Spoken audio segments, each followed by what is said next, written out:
ಗುಣವಂತೆ ಗೌರಿಯು ಮನದಿಯ ಚಿಂತಿಸುತ್ತಲನು ಮರೆತರೆ ಮನು ಬೇಡಲಿರಲಾರದನ್ನ ಪತಿಗರುವೆ ಕರೆಯುವೆ ವರ ಮಹಾತ್ಮರಿಗೆ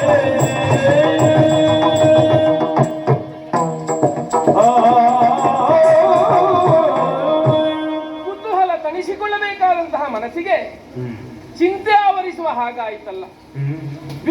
ವಿಶ್ವವೇ ಒಂದಾಗಿ ಮಾಡುವಂತಹ ವೈಭವಪೇತವಾದಂತಹ ಯಾಗ ಯಾವುದೋ ಅಗ್ರಹಾರದ ಮೂಲೆಯಲ್ಲಿರುವಂತಹ ಬ್ರಾಹ್ಮಣರಿಗೆ ಹೇಳಿಕೆ ಹೋಗಿದೆ. ಮಗಳಾದಂತಹ ನನಗೆ ಯಾಕೆ ಕರೆ ಇಲ್ಲ? ಮರೆತನೆ ನಮ್ಮಪ್ಪ, ಮರೆತರೆ ಮರೆಯಲಿ. ನನ್ನ ತವರಿನಲ್ಲಿ ನಡೆಯುತ್ತಿರುವಂತಹ ಸಂಭ್ರಮವಲ್ಲವೇ? ಮಗಳಾದಂತಹ ನಾನು ತಿಳಿದು ಹೋಗದೇ ಇದ್ರೆ ಆ ಮನೆಗೆ ನಾನು ಮಗಳಾಗುತ್ತೇನೆ. ಹಾಗಾಗಿ ಅಲ್ಲಿಗೆ ಹೋಗಲೇಬೇಕು. ಆ ಸಂಭ್ರಮದಲ್ಲಿ ನಾನು ಪಾಲ್ಗೊಳ್ಳಲೇಬೇಕು. ನಾನು ಪಾತ್ರ ಅಲ್ಲ, ಪತಿಯನ್ನ ಕೂಡಿಕೊಂಡೇ ಹೋಗುತ್ತೇನೆ, ಪತಿಗೆ ಅರುಹುತ್ತೇನೆ.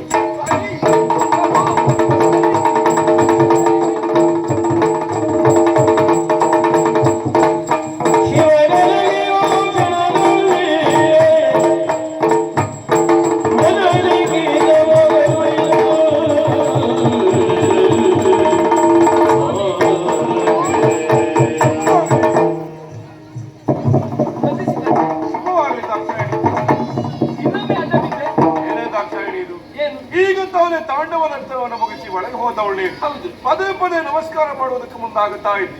ಈ ನಮಸ್ಕಾರದ ಚಮತ್ಕಾರ ಏನು? ವಿಹಾರಕ್ಕೆಂದು ಹೋದವಳು ನಾನು. ಅಲ್ಲಿ ಒಂದು ವಿಶೇಷ ವಾರ್ತೆ ಕೇಳಿದೆ. ಹೌದಾ? ಕೇಳ್ತೀರಾ? ಏನದು? ಬನ್ನಿ ಇಲ್ಲಿ ನೋಡಿ. ಅಲ್ಲಿ ನೋಡಿರಿ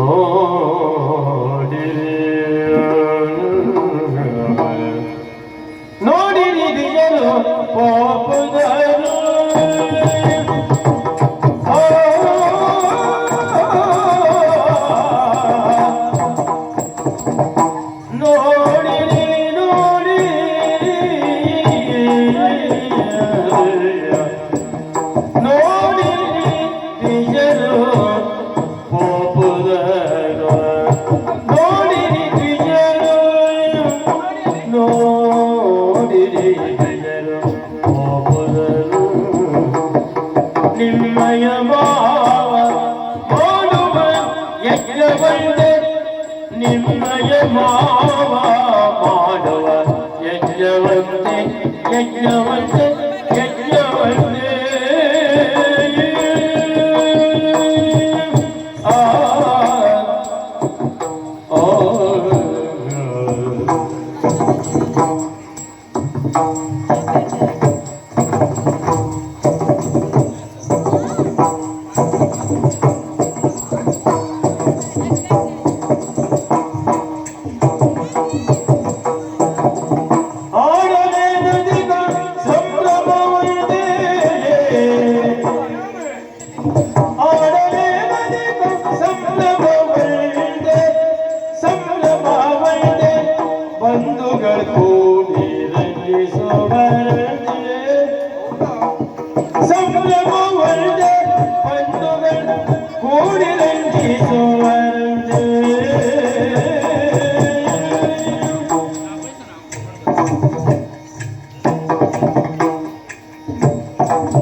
ಎಂತದ್ದು ಬೆರಳಿಗೆ ಏನಾಗ್ಲಿಲ್ಲ, ಮತ್ತೆಂತದ್ದು? ಬೆರಳ ತುದಿ ತೋರಿದಲ್ಲಿ ದೃಷ್ಟಿ ಹರಿಸಿ ಅಂತ. ಕೈಲಾಸದ ಶಿಖರಾಗ್ರ ಪ್ರದೇಶ. ನೀವು ಮೇಲೇಕೆ ನೋಡುವುದು? ಮತ್ತೆ ಸ್ವಲ್ಪ ಕೆಳಗೆ ನೋಡಿ. ತಪ್ಪದ ಪ್ರದೇಶ ಅಲ್ವೇನಿ? ಸರಿ, ಕಣ್ಣು ಅರಳಿಸಿ ನೋಡಿ. ಇರುವೆಗಳ ಸಾಲು ಸಂಚರಿಸ್ತಾ ಉಂಟು. ಹೌದೌದು, ಹಾ, ದೂರದಲ್ಲಿ ಕಂಡಾಗ ಹಾಗೆ ಕಾಣ್ತಾ ಇದೆ. ಏನದು? ಅದು ಇರುವೆಗಳ ಸಾಲಲ್ಲ, ಮತ್ತೆ? ಅಲ್ಲಿ ಹೋಗುತ್ತಾ ಇರುವವರೆಲ್ಲ ಬ್ರಾಹ್ಮಣರು. ಬ್ರಾಹ್ಮಣರು ಹೌದೌದು. ಎಲ್ಲರೂ ಒಂದಾಗಿ ಹೋಗುತ್ತಾ ಇದ್ದಾರೆ. ಹಾ, ಎಲ್ಲಿಗೆ ಹೋಗುವುದವರೆಲ್ಲ? ವಿಶೇಷ ಇರುವುದು ಸಹಜ ಅಲ್ವಾ? ಹೌದು. ಹೀಗೆ ಒಟ್ಟಾಗಿ ಎಲ್ಲ ಹೋಗುವುದಿಲ್ಲ ಅವರು. ಹೌದು, ಏನೋ ಕಾರ್ಯ ಇರಬೇಕು. ಅವರೆಲ್ಲ ಹೊರಟು ನಿಂತಿರುವುದು ಹಾ. ಪ್ರಾಚೀನ ಬರಿಹಿಗೆ. ಪ್ರಾಚೀನ ಬರಹಿ. ಹೌದೌದು. ಯಾಕಂತೆ? ಅಲ್ಲಿ ಹಾ, ವಿಶೇಷ. ಅಲ್ಲಿ ಅಲ್ಲಿ ಅಲ್ಲಿ ಅಲ್ಲಿ ಅಲ್ಲಿ ನಿಮ್ಮ ಮಾವ ಮಾಡುವ ಯಾಗವಂತೆ. ದಾಕ್ಷಾಯಣಿ, ಏನು? ಯಾಕೆ ಹಾಗೆ ಹೇಳುವುದು ನೀನು? ಹಾ. ನಿನಗೆ ಅಪ್ಪ ಆದದ್ ಮೊದಲ, ನನಗೆ ಮಾವ ಆದದ್ ಮೊದಲ? ಮೊದಲು ನನಗೆ ಅಪ್ಪ, ಮೇಲೆ ನಿನಗೆ ಮಾವ. ನನ್ನಪ್ಪ ಮಾಡುವ ಯಾಗ ಅಂತ ಹೇಳಬಾರ್ದ? ಹಾಗಲ್ಲ, ಹಾ. ನನಗೆ ಹೀಗೆ ಹೇಳುವುದಕ್ಕೆ ಒಂದು ರೀತಿಯ ಹೆಮ್ಮೆ. ಹಾ, ಹಾ, ಹಾ. ಹೌದೌದು. ಹಾ. ನಮ್ಮಪ್ಪ ಮಾಡುವಂತಹ ಅಧಿಕ ಯಾಗವಂತೆ. ಮತ್ತವ ಮಾಡ್ಬೇಕಾದ್ರು ಯಾವುದು? ಅವರೇ ದೊಡ್ಡ ಅಧಿಕ ಮಂದ. ನೋಡಿ, ಹಾಗಲ್ಲ ಹೇಳಬೇಕು. ಮತ್ತೆ? ಅಧಿಕ ಅಂತ ಹೇಳಿದ್ರೆ ಮಹಾಯಾಗ, ಹಾ, ಹಾ. ವೈಭವಪೇತವಾದಂತಹ ಯಾಗ. ಹಾ. ನಮ್ಮ ಬಂಧುಗಳೆಲ್ಲ ಆ ಸಂದರ್ಭ ಅಲ್ಲಿವರೆಗಾಗಿ ಬರ್ತಾರಂತೆ. ಹಾ. ವಿಪ್ರರಿಂದ ಈ ವಾಕ್ಯವನ್ನ ಕೇಳಿಕೊಂಡು ಓಡೋಡಿ ಬಂದವಳು ನಾನು. ಹೌದಾ? ಹ್ಮ್. ಬ್ರಾಹ್ಮಣರೆಲ್ಲರೂ ಅಲ್ಲಿವರೆಗಾಗಿ ಹೋಗುತ್ತಾ ಇದ್ದಾರೆ. ಹಾ. ನೀನ್ ಯಾಕೆ ಹೀಗೆ ಕುಣಿಯುವುದು? ಕಾರಣ ಇದೆ ಏನದು? ಪ್ರಭು. ಹಾ. ಯಾವತ್ತೂ ಇಲ್ಲದ ಸಂತೋಷದಲ್ಲಿ ನಾನಿದ್ದೇನೆ. ಕುಣಿತಾ ಇದ್ದು ಅದಕ್ಕೆ ಕಾರಣ ಏನು? ಕೇಳಿ ಸೈರಿಸದನ ಮನವಲ್ಲೇ ಹೋಗದೆ ಏನೇ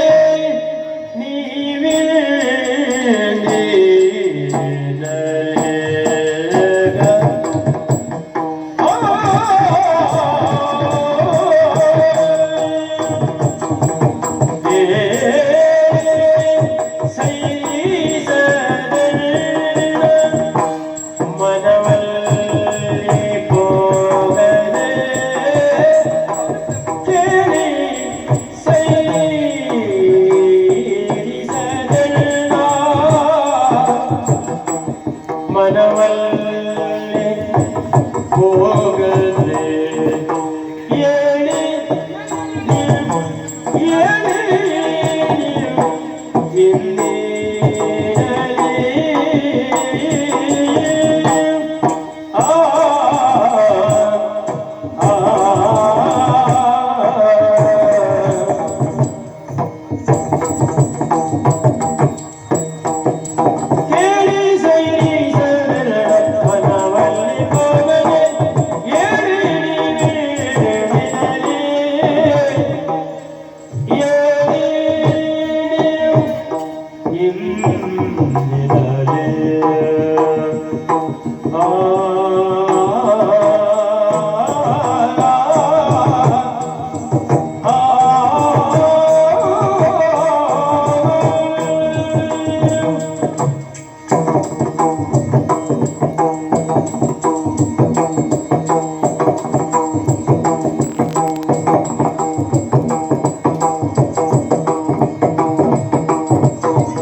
ಲೀಲೆಯನ್ನ ಕೀಳ ವೈಭವಗಳ ನೋಡಿ ಲೀಲೆಯಿಂದ ಕೀಳ ವೈಭವಗಳ ನೋಡಿ ವೈಭವಗಳ ನೋಡಿ ನಾಳೆ ನಾಳೆ ನೋಡಿ ಬರುವವರೆಲ್ಲಿಗೆ ವೈಭವಗಳ ನೋಡಿ ನೋಡಿ ಬರುವವರೆಲ್ಲಿಗೆ ಲೀಲೆಯಿಂದ ವೈಭವಗಳ ನೋಡಿ ನಾಳೆ ಬರುವುದೆಲ್ಲಿಗೆ ವೈಭವಗಳ ನೋಡಿ ನಾಳೆ ನಾಳೆ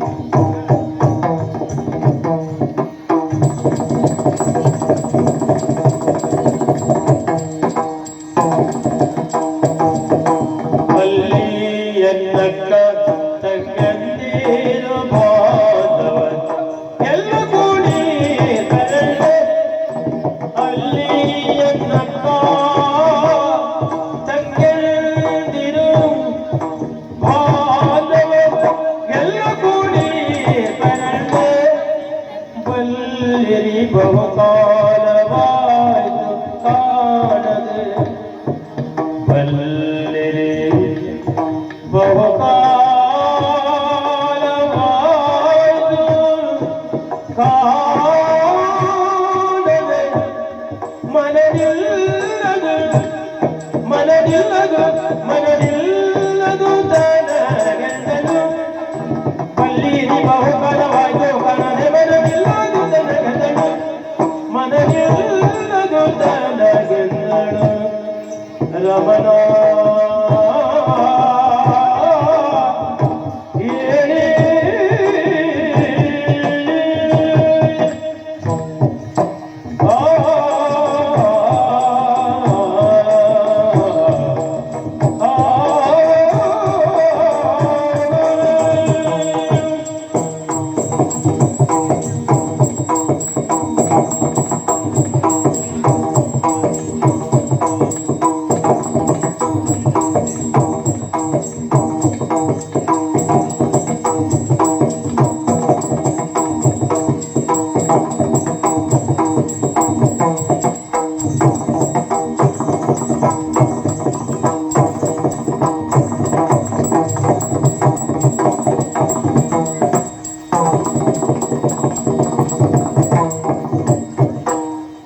ಬಲ್ಲಿರಿ ಬಹುಕಾಲವಾಯ್ತು ಕಾಣದೆ ಮನವಿಲ್ಲದು ಮನವಿಲ್ಲದು ರಮಣ ದಾಕ್ಷಾಯಿಣಿ, ಏನೇ ವಿಚಿತ್ರ ಇದು! ಬ್ರಾಹ್ಮಣರೆಲ್ಲರೂ ಸೇರಿ ಪ್ರಾಚೀನವರೆಗೆ ಹೋಗುವುದಕ್ಕೂ ಕಿವಿಗೆ ಗಾಳಿ ಹೊಕ್ಕ ಕರುವಿನಂತೆ ನೀ ಕುಣಿದಾಡುವುದಕ್ಕೂ ಕಾರಣ ಏನು ಕೇಳಬಹುದಾ? ಕಾರಣ ಇದೆ ಪ್ರಭು. ಏನು? ತವರಿಗೆ ಹೋಗದೆ ಹ, ಅದೆಷ್ಟು ಕಾಲವಾಯಿತು ಹೇಳಿ. ಹೌದಪ್ಪ. ನಿಮ್ಮನ್ನ ಮದುವೆಯಾದ ಬಳಿಕ ಹ, ನಾನು ತವರಿಗೆ ಹೋದದ್ದೇ ಇಲ್ಲ. ಅರ್ಧನಾರೀಶ್ವರನೆಂದೆನಿಸಿಕೊಂಡವನ. ಖಂಡಿತವಾಗಿ ಹೌದು. ಎಲ್ಲ ಭಾಗ್ಯವನ್ನ ಈ ಕೈಲಾಸಗಿರಿಯಲ್ಲಿ ನಾನು ಕಂಡುಕೊಂಡವಳಿದ್ದೇನೆ. ಹ, ಮತ್ತೆ ನೀವು ಕಳುಹಿ ಕೊಡ್ಲಿಲ್ಲ, ಹ, ಹೋಗುವ ಮನಸ್ಸು ನಾನು ಮಾಡ್ಲಿಲ್ಲ. ಸರಿ. ಆದರೆ ಏನು? ಇವತ್ತು ನಾವು ಅಲ್ಲಿಗೆ ಹೋದದ್ದೇ ಆದಲ್ಲಿ ಹ, ಅಲ್ಲಿ ನನ್ನ ಅಕ್ಕಂದಿರು ಬರ್ತಾರೆ, ತಂಗಿಯಂದಿರು ಬರ್ತಾರೆ, ಹ, ಬಂಧುಗಳೆಲ್ಲ ಆಗಮಿಸ್ತಾರೆ. ಹ, ಒಂದೇ ಕಲ್ಲಿಗೆ ಹ, ಎರಡು ಹಣ್ಣನ್ನ ಬೀಳಿಸುವ ಹಾಗೆ ಹ, ಒಂದು ಯಾಗದ ವೈಭವದಲ್ಲಿ ಪಾಲ್ಗೊಂಡ ಹಾಗಾಗುತ್ತದೆ, ಹ, ಇನ್ನೊಂದು ಹ, ನಮ್ಮ ಬಂಧು ಬಾಂಧವರನ್ನೆಲ್ಲ ಕಂಡು ಮಾತಾಡಿದ ಹಾಗೂ ಆಗುತ್ತದೆ. ಹ. ಹಾಗಾಗಿ ಸ್ವಾಮಿ, ಏನು? ನಾವು ಉಭಯರು ಒಂದಾಗಿ ಪ್ರಾಚೀನ ಬರಿಯತ್ತ ಹೋಗೋಣ, ಹ, ಆ ವೈಭವವನ್ನ ಕಣ್ತುಂಬಿಕೊಳ್ಳೋಣ, ಹ. ನಾಳೆ ದಿನ ಪುನಃ ಕೈಲಾಸವನ್ನ ಸೇರಿಕೊಳ್ಳೋಣ. ಹ. ಆಗದೆ ಏನೇ ದಾಕ್ಷಾಯಿಣಿ ಇದು? ಹ. ಬಂಧು ಬಾಂಧವರೆಲ್ಲ ಬಂದು ಸೇರಿದ್ದಾರೆ, ಅಕ್ಕ ತಂಗಿಯರು ಬಂದು ನೆರೆದಿದ್ದಾರೆ. ಹ. ಇದನ್ನೆಲ್ಲ ಹೇಳಿದವರು ಯಾರು? ಇದನ್ನೆಲ್ಲ ಬ್ರಾಹ್ಮಣರು ಹೇಳಿದರು. ಬ್ರಾಹ್ಮಣರು ಹೇಳ್ತಾ ಇದ್ದಾರೆ. ಹೌದು. ಬ್ರಾಹ್ಮಣರಿಗೆ ಆಮಂತ್ರಣ ಬಂದಿದೆ, ಹ. ಅಕ್ಕ ತಂಗಿಯರಿಗೆ ಆಮಂತ್ರಣ ಬಂದಿದೆ. ಹ. ಆಮಂತ್ರಣ ಕೊಟ್ಟವರು ಯಾರು? ಎಲ್ಲ ಅಪ್ಪನೇ ಅಂತೆ. ಹೌದಾ? ಹೌದು. ಅವರೆಲ್ಲರೂ ಆಮಂತ್ರಣದ ಮೇರೆಗೆ ಅಲ್ಲಿಗೆ ಬಂದು ಸೇರಿದ್ದಾರೆ. ಹ. ಈ ಕೈಲಾಸ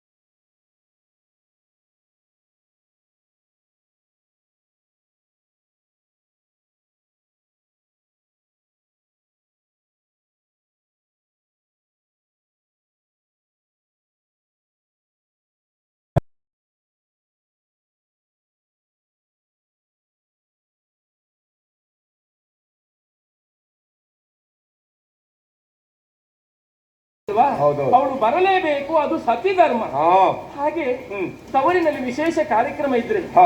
ಮಗಳಾದವಳಿಗೆ ಪ್ರತ್ಯೇಕ ಹೇಳಿಕೆ ಬೇಡ. ಬೇಡ. ತಿಳಿಯಿತು ಅಂತಾದ್ರೆ ಹಾ. ಆ ಸಂಭ್ರಮದಲ್ಲಿ ಅವಳು ಪಾಲ್ಗೊಳ್ಳಬೇಕು ಪುತ್ರಿಕಾ ಧರ್ಮ ಅಲ್ವಾ? ಹೌದು. ಹಾಗಾಗಿ ಹಾ. ಹೋಗೋಣ, ಆ ಯಾಗದ ವೈಭವದಲ್ಲಿ ಪಾಲ್ಗೊಳ್ಳೋಣ. ದಾಕ್ಷಾಯಿಣಿ, ಹೋ. ನೀ ಹೇಳಿದ್ದನ್ನು ಒಪ್ಪಿಕೊಳ್ತೇನೆ. ಹಾ. ಆದ್ರೆ ಆಗುವುದೆಲ್ಲಿ, ಯಾರು ಯಾರಿಗೆ ಅಂತ ಉಂಟು. ಹೌದು. ಪ್ರಜೆ ಆದವ ಹೋಗಬೇಕು, ರಾಜನಾದವ ಮಾಡುವಂತಹ ಕಾರ್ಯಕ್ಕೆ. ಇಲ್ಲಿ ನಿನ್ನಪ್ಪ ನನ್ನ ಪಾಲಿಗೆ ರಾಜನ, ಅಪ್ಪನಾದವರು ಮಾಡುವ ಕಾರ್ಯಕ್ಕೆ ಮಕ್ಕಳಾದವರು ಹೋಗಲೇಬೇಕು. ಇಲ್ಲಿ ನಿನ್ನ ಅಪ್ಪ ನನ್ನ ಪಾಲಿಗೆ ಅಪ್ಪನ. ನೀವು ಜಗತ್ತಿಗೆ ಅಪ್ಪ. ಗುರುವಾದವ ಮಾಡುವಂತಹ ಕಾರ್ಯಕ್ಕೆ ಶಿಷ್ಯನಾದವ ಹೋಗತಕ್ಕದ್ದು. ಇಲ್ಲಿ ನಿನ್ನ ಅಪ್ಪ ನನ್ನ ಪಾಲಿಗೆ ಗುರುವ. ನೀವೇ ಜಗದ್ಗುರು. ಮತ್ತೆ ನಾವು ಹೋಗುವುದು ಸರಿಯೇನೆ? ಯಾಕೆ ಸ್ವಾಮಿ ನನ್ನ ತವರಿಗೆ ಹೋಗುವಲ್ಲಿ ಹಿಂದೇಟು ಹಾಕುತ್ತಾ ಇದ್ದೀರಿ? ಯಾಕೆ ಆ ರೀತಿಯ ದ್ವೇಷ? ಪರಿಪರಿಯಾಗಿ ನೀ ಕೇಳಿಕೊಂಡರೂ ಕೂಡ ಇಲ್ಲಿಯವರೆಗೆ ನಾ ಸುಮ್ಮನೆ ಇದ್ದೇನೆ. ನಿನ್ನ ಮನಸ್ಸಿಗೆ ನೋವಾಗುತ್ತದೆ ಎನ್ನುವಂತಹ ಉದ್ದೇಶದಿಂದ ಹೇಳಲೇಬೇಕಾದಂತಹ ಸಂದರ್ಭ ಇತ್ತು. ದಾಕ್ಷಾಯಿಣಿ ಹೇಳ್ತೀಯ? ಏನದು? ಒಂದು ದಿವಸ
ಈ ಹಿಂದೆ ತಾಂಡವ ನರ್ತನವನ್ನು ಮುಗಿಸುತ್ತಾ ಬಳಿಕವಾಗಿ ದೇವತೆಗಳು ಒಂದು ಸೇವೆಯಲ್ಲಿ ಎಲ್ಲರೂ ಬಂದು ನನ್ನನ್ನು ಕರೆದದ್ದು ಜ್ಞಾನಸತ್ರಕ್ಕಾಗಿ. ತ್ರಿವೇಣಿ ಸಂಗಮದಲ್ಲಿ ನಡೆಯುವಂತಹ ಜ್ಞಾನಸತ್ರದಲ್ಲಿ ಲೋಕಾಧ್ಯಕ್ಷನಾದಂತಹ ನಾನು ಅಧ್ಯಕ್ಷ ಪೀಠದಲ್ಲಿ ಕುಳಿತಿರುವಂತಹ ಸಂದರ್ಭದಲ್ಲಿ ತುಂಬಿದ ಸಭೆಗೆ ಬಂದವ ನಿನ್ನ ಅಪ್ಪ. ಬಂದದ್ದು ಮಾತ್ರ ಅಲ್ಲ, ಅವ ಬಂದಾಕ್ಷಣವೇ ಅಧ್ಯಕ್ಷ ಪೀಠದಲ್ಲಿ ಕುಳಿತಂತಹ ಪರಮೇಶ್ವರ ತನ್ನ ಪಾಲಿಗೆ ಎದ್ದು ಗೌರವವನ್ನು ಕೊಡಲಿಲ್ಲ ಎನ್ನುವುದಾಗಿ ಸಿಟ್ಟುಗೊಂಡಂತಹ ನನ್ನ ಪಾಲಿಗೆ ಬಾಯಿಗೆ ಬಂದ ಹಾಗೆ ಜರಿಯುವುದಕ್ಕೆ ಮುಂದಾದ. ದಾಕ್ಷಾಯಿಣಿ, ನಾನು ಇನ್ನಲ್ಲೇ ಕೇಳುವುದು, ಅಧ್ಯಕ್ಷ ಪೀಠದಲ್ಲಿ ಕುಳಿತಂತಹ ಒಬ್ಬ ಆತ ಬಂದವ ನನ್ನ ಸಂಬಂಧಿಕ ಮಾವ ಅಪ್ಪ ಅಳಿಯ ಅಂತ ಹೇಳಿ ಇಳಿದು ಬಂದು ಅವನ ಪಾಲಿಗೆ ಮರ್ಯಾದೆಯನ್ನು ಕೊಟ್ಟದ್ದೇ ಹೌದು ಅಂತ ಆದ್ರೆ ಅಧ್ಯಕ್ಷ ಪೀಠಕ್ಕೆ ನಾ ಮಾಡುವುದು ಅವಮಾನ ಅಲ್ವೇನೆ? ಹಾಗೆ ಎದ್ದು ಸ್ವಾಗತಿಸುವ ಕ್ರಮ ಇಲ್ಲವೇ ಇಲ್ಲ. ಆದ್ದರಿಂದಲೇ ನಾ ಸುಮ್ಮನೆ ಕುಳಿತೆ. ಸಭಾ ನಿಯಮವೇ ಗೊತ್ತಿಲ್ಲದಂತಹ ದಕ್ಷ ಬಂದದ್ದು ಮಾತ್ರ ಅಲ್ಲ, ಬಾಯಿಗೆ ಬಂದ ಹಾಗೆ ಜರದಿದ್ದಾನೆ ದಾಕ್ಷಾಯಿಣಿ. ಹಾಗಾಗಿ ಅಲ್ಲಿ ಹೋಗುವಲ್ಲಿ ನೀವು ಸ್ವಲ್ಪ ಮನಸ್ಸು ಮಾಡ್ತಾ ಇಲ್ಲ. ನಮ್ಮ ಅಪ್ಪನ ಗುಣ ಗೊತ್ತಿಲ್ಲ ನಿಮಗೆ. ಏನು? ಅವರು ಶೀಘ್ರ ಕೋಪಿಗಳ ವಿನಃ ದೀರ್ಘ ದ್ವೇಷಿಗರಲ್ಲ. ನೀವು ತಿಳಿದ ತಪ್ಪಾಯ್ತೆ.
ಅವನಮ್ಮನ್ನ ಕರೆಸಲಿಲ್ಲ.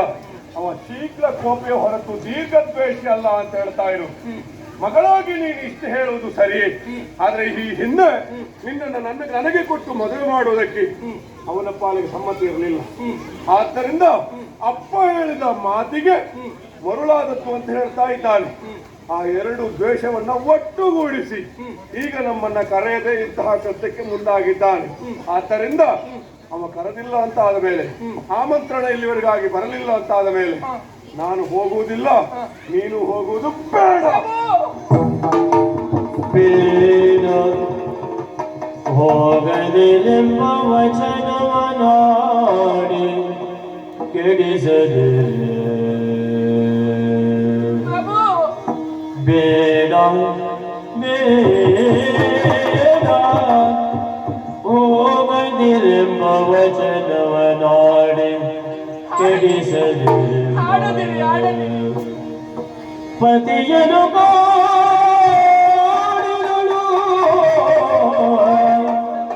ಪತಿಯನು ಕಾಡಿದಳು ಕಮಲಾಕ್ಷಿ ಕಂಬನೆದುಮ್ಮೆ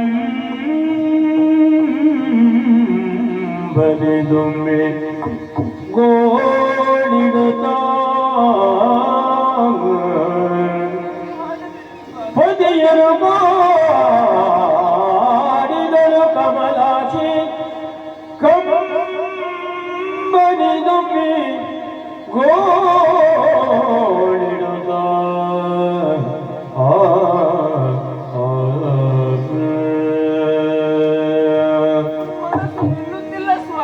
ನಿಲ್ಲದು ಮನವಲ್ಲಿ ಹೋಗದೆ.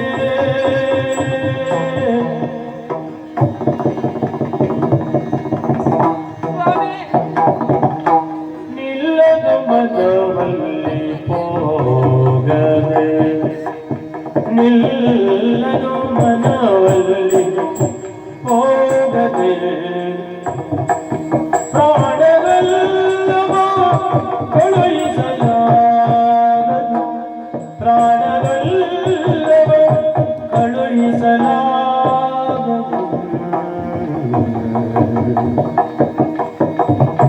ನಿಲ್ಲದೆ ಬರೆ ನಾಳೆ. ನಿಲ್ಲದೆ ಬರೆ ನಾಳೆ ಎಂದಳು. ಪತಿಗಲ್ಲವ ಪಿಡಿದು ಮುತ್ತಿಸುಗಳು. ಪತಿಗಲ್ಲವ ಪಿಡಿದು ಮುತ್ತಿಸುಗಳು. ನಿಲ್ಲದು ಮನವಲ್ಲಿ ಹೋಗದು. ಪ್ರಾಣದಲ್ಲವ ಕಳುಹಿಸಲಾಗದು. ನಿಲ್ಲದೆ ಬಯಲಾಳೆ ಎನ್ನಳು. ಪತಿಗಲ್ಲವ ಪಿಡಿದು ಮುಗಿಸುವಳು. ನಿಲ್ಲದು ನಿಲ್ಲದು ಮನವಲ್ಲಿ ಹೋಗಲೇ.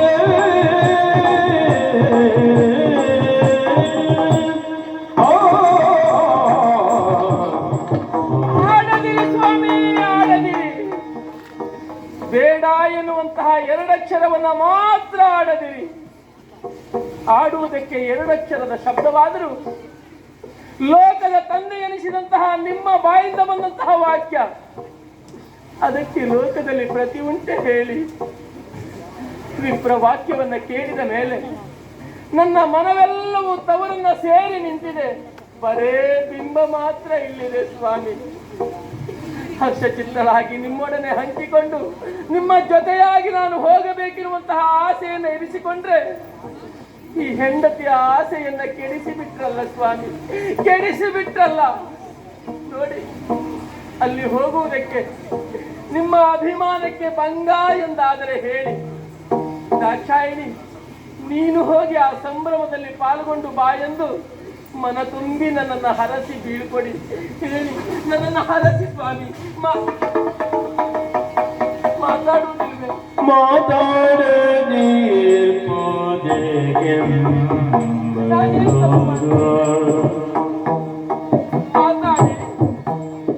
ಮಾತಾಡದೆ ಕೆಮ್ಮಳು.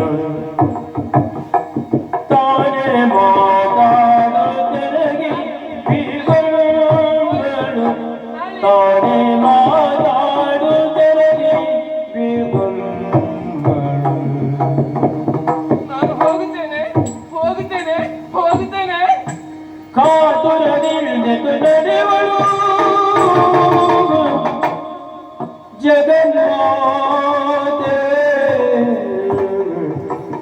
ತಿರುಗಿ ನಿಟ್ಟಿಸುವಳು. ನೋಡಿ, ನಾನು ಹೋಗ್ತೇನೆ, ನಾನು ಹೋಗ್ತೇನೆ. ಕಾತುರದಿಂದದು ನಡೆವಳು ಜಗನ್ಮೋದ ಬಿಡಿರುಗಿ,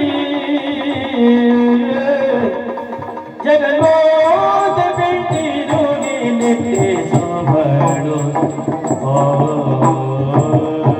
ಮಾತಾಡಿ ಪ್ರಭು. ದಾಕ್ಷಾಯಿಣಿ ಹೋಗಿ ಬಾ ಎಂದು ನನ್ನನ್ನು ಹರಸಿ ಕಳುಹಿ.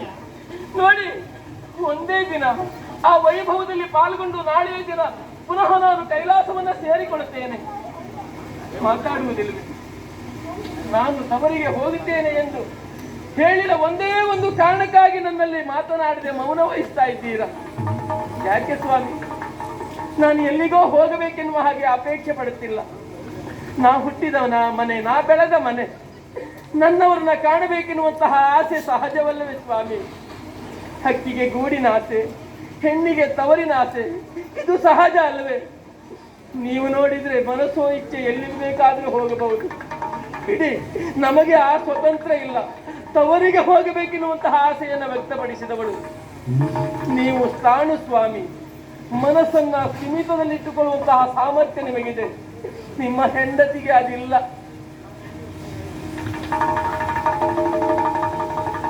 ಸಿಟ್ಟು ಬಂದಿದೆ ಇವರಿಗೆ. ಸಿಟ್ಟು ಬಂದವರು ಕಾಲಲ್ಲಾಡಿಸ್ತಾರ?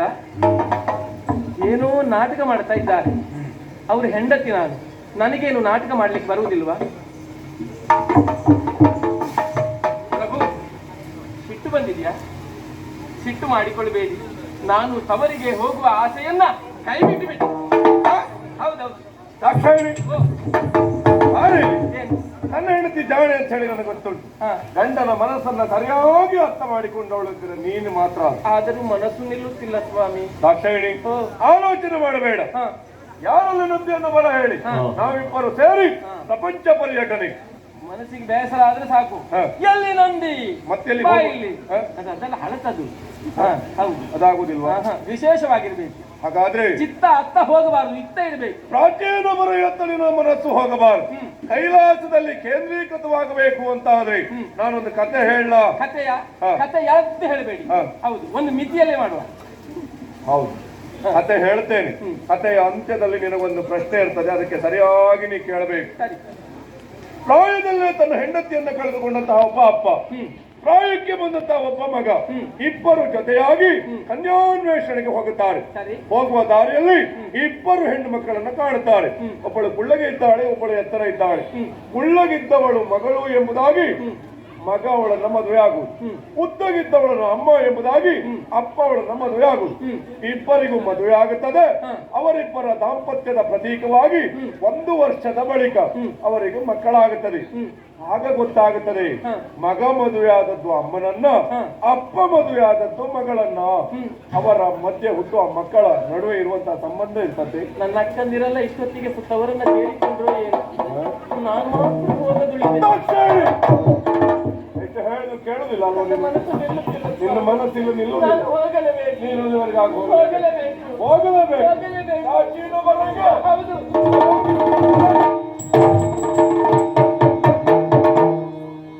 ಹಲವು ಬರೆಯಲಿ ನಿಜ ಕಾದಲಗೆ ಕರುಣವ ತೋರಿ ಚಿತ್ತವಲಿಸಲಾರದೆ.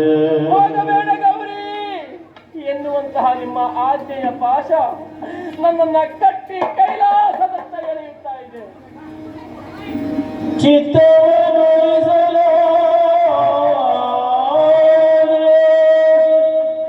ಒಂದು ದರ್ಶನ ಪಾರ ವಶದಲ್ಲಿ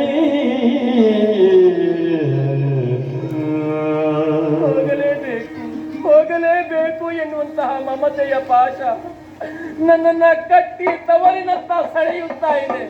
ನಾನೇನು ಮಾಡ್ಲಿ? ನಿಲಯವನ ಹೊರವಡಳಂಗನೆ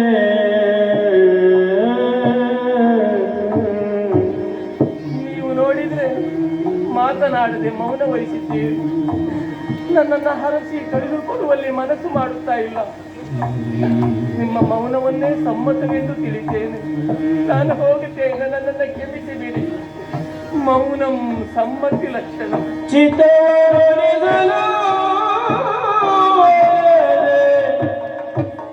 ಒಂದು ದರ್ಶನ ವಶದಲ್ಲಿ ನಿಲಯವನ್ನು ಹೊರವೈದಡಗಲ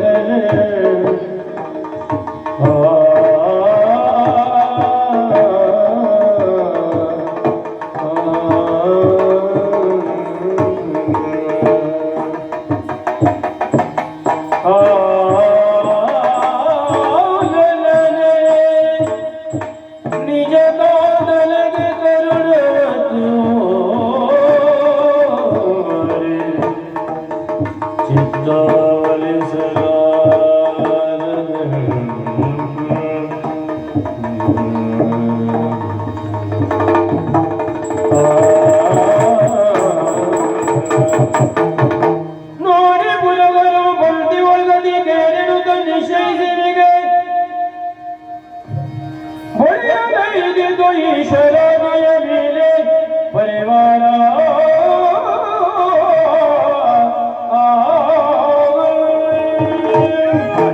ಇದು ಸತಿಧರ್ಮವನ್ನ ಪಾಲಿಸುವಂತಹ ಸತಿದೇವಿ ಪತಿಯ ಮಾತನ್ನ ಉಲ್ಲಂಘಿಸಿ ತನ್ನ ಅಪ್ಪನ ಮನೆಗೆ ನಡೀತಾ ಇದ್ದಾಳೆ. ಹಾಗಾದ್ರೆ ಇವಳಿಗೆ ಬಂದ ಕೇಡೇನು ಕೇಳುತ್ತೇನೆ. ಆದರೂ ಹೋಗುತ್ತಾ ಇರುವುದು ತನ್ನ ಅಪ್ಪನ ಮನೆಗೆ. ಯಾರಲ್ಲಿ ಪ್ರಮದಾದಿಗಣಗಳು ತಾಯಿಯನ್ನು ಅನುಸರಿಸಿ ನಡೆದು ಬಿಡಿ.